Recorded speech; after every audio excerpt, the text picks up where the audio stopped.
Hi traders, welcome to Elite Currency. My name is Chris, and this video is taking a look at the euro dollar and pound dollar after last week's news event on the dollar with FOMC, of course, and NFP. Still looking at dollar strength, lots of momentum in this dollar rally. So let's take a look at the charts. This is the euro dollar weekly chart, and you can see last week a follow through of the bearish candle the week before. Of course, last week, 2 weeks ago, we had that bearish break of the triangle or sideways movement, consolidation zone, however you want to call it. And last week we saw a follow through and a continuation of that downside through breaking through 120, which was still a pretty key support level, but price broke indeed through it. And the close of last week's weekly candle was pretty close to the low. Not a perfect close, but pretty good enough for me to say that a continuation next week on the euro dollar, as well as the pound dollar, by the way, as we'll take a look in just a second, is likely considering this momentum. We have a high of 120, 140-ish, 119 low, so that's about 240 pips. The close is about 60 pips off, so it's about a quarter of the candle has a wick at the bottom. Not a very strong close, but enough for me to say that the bearish momentum is probably going to continue. So let's take a look and zoom out a little bit, and therefore, due to this particular bearish price action that we're seeing, I think there's a very good chance that wave 1, 2, 3, 4, 5 has been finished. All right, no more fifth wave of the fifth wave. That's over, and this is indeed actually a reversal pattern. This was a correction.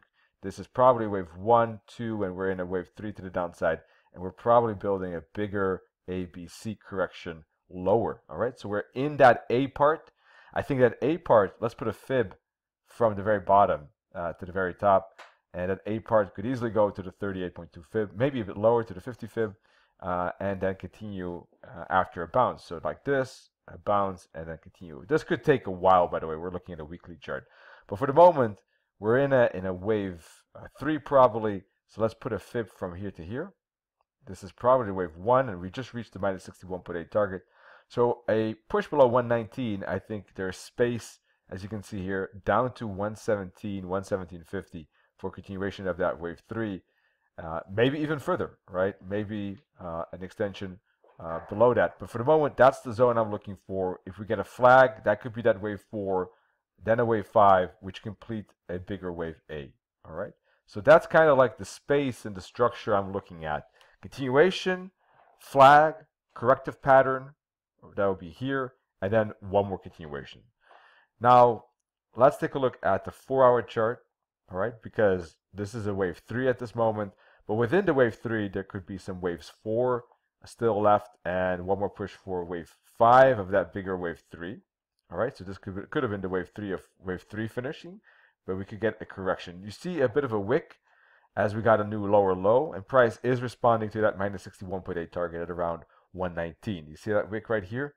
I'm talking about this wick. So I'm not saying that the trend is over, but there is, you can see even on the daily chart, there was a little bit of a little bit of exhaustion, maybe perhaps just a tad there at the end of that day on NFP day. So definitely a downtrend. Just look at the 21 EMA, look at how bearish it is, how much price has stayed below it. The trend has lasted long, as you can see on the hourly chart. I think we're looking at this chart on Thursday. Let me double check. Yeah, somewhere in here we're saying like, this is a spot where price might make one more lower low, or if it does break through this resistance zone, it could run into the resistance fibs at around 120.50, 120.75. It didn't do that. It just made a lower low actually. But that said, the same analysis I think is still valid from Thursday, right? Let's put a fib from here to here. Maybe I'll get rid of the other fibs. Let me get rid of, not to confuse matters too much. Let's get rid of this fib quickly. And this one. Let's take a look at the 4-hour chart. So what could happen is that the price makes a little bit of correction here, up to 120, for instance, maybe 120.50 max, I would say, 119, even 120. There could be a correction here. And then if it breaks that pattern, it could fall down to 118 and maybe 117.50. All right. So shorting, looking for shorts as it kind of corrects like this and falls, I think could be interesting. It depends on what kind of pattern we see here, but I think that any kind of corrective pattern here is probably a wave 4 within that bigger wave 3. Down it goes for wave 5, then we'll have one more wave 4, and then one more wave 5 at the very minimum. So it remains bearish in my view, unless price breaks above 120.50 and these bottoms. Unless it breaks really with good price action above that zone, I'm definitely bearish at this moment. All right, unless it breaks above that, I don't know, something else is going on. I would have to reanalyze it. We'll probably review it again on Tuesday and see what's going on again. But I wouldn't expect that for the moment. All right, but at least you know my invalidation level and you kind of know my targets and confirmation levels for the moment. Pound dollar, same thing. Don't want to be too repetitive here. Just very strong bearish momentum. Probably the pound dollar weekly candle is even looking a little bit better. If you look at the close, in relationship to the high and the low, it's about a 300 pip candle. The difference between the high and the low. The close is only 40 pips away from the low. So we're looking at a wick that is about 12.5%, 1/8 of the candle. So there's even more bearish pressure on the pound dollar when looking at the close compared to the euro dollar, which had a 25% wick. So this is 3 candles in a row. I'm expecting a break of last week's low, and I don't think that there will be a big retracement of last week's candle. So if we put a fib on last week's candle, I would say 23.6 is probably a likely turning spot. 38.22, maybe 50, but not more than 50, I would say. So let's put lines there, take away this fib.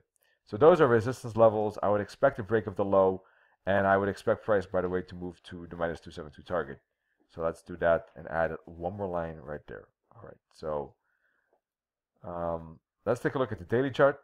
There we go. And I would expect that price will eventually make a kind of retracement. I talked about this already, that this is a strong fall. Eventually we're going to get the retracement, but we don't know when, because in such a strong momentum, price kind of keeps, it's like an avalanche. It keeps piling and falling, and it breaks through 140 and then breaks through 137, and now it's breaking through 135. So when we get this retracement, no one knows, and I think it could reach 134, maybe even lower, maybe 133, maybe 132.50, but 134 seems likely for next week in my view. And let's take a look before we might get that bullish retracement. After that retracement, I'm still expecting a downside, and I'll put a fib from here to here. 4-hour chart, basically looking at a great downtrend. Look at the 21 EMA, just like the euro dollar, beautifully how the 21 EMA shows the strength of this trend, and price staying well below it, sometimes retracing back to it, but otherwise bouncing from it. And our SWOT candles also indicating how great this trend is. Look at these red candles, continuous red candles showing the strength of this bearish momentum. So this is part of the SWOT software. But in any case, I'm expecting a continuation, as I said. So let's put a fib probably from here to here, I would say. Maybe that's a little bit tight, this fib. Oh, this is actually the weekly fib, isn't it? It's about the same. But if even we expand this fib from here to here, it's a bit wide. So yes, I would expect price to go perhaps back to the 21 EMA basically and bounce from that 20 EMA to the downside. Look how many candles have not hit the 21 EMA. This one was the last one. That's about 33 candles on the 4-hour chart that have not hit the 21 EMA in the most recent part. Then there was a drop here where about 20 candles didn't touch the 21 EMA. So I think that when so many candles are below the 21 EMA, if price does finally go back and retrace and reaches those EMAs, there's a high chance, in my view, that those 21 EMA bands will be used as resistance. We already saw that they correspond. They're quite similar to the fib levels of the weekly chart when we put a fib on the weekly candle. So I think that here's a little bit of a wick too. Of course, we had wicks like that too, but you can see that the channel is indicating a slowdown of the momentum. And a little bit of retracement wouldn't surprise me if price gets into 136, 136.50, something like that, and then bounces for downside towards that 134. That's what I'm looking for. Now, it might not retrace, don't get me wrong. It might just continue to 134 right away, like this. All right, it might fall like this, then bounce, But even if it does that, I still think that 21 EMA is a likely bouncing spot for wave 4, and down it goes for wave 5. So whether price makes the retracement here right away and then moves down to 134, or price falls, hits 134, then bounces up to the 21 EMA, I think still there's a chance of a lower low like this. All right, so basically, to keep it short, 21 EMA is, I think, a likely bouncing spot for downside continuation. 134 is the first target, but it could extend up to down to 133, maybe 132.50. All right, that's my view for the moment.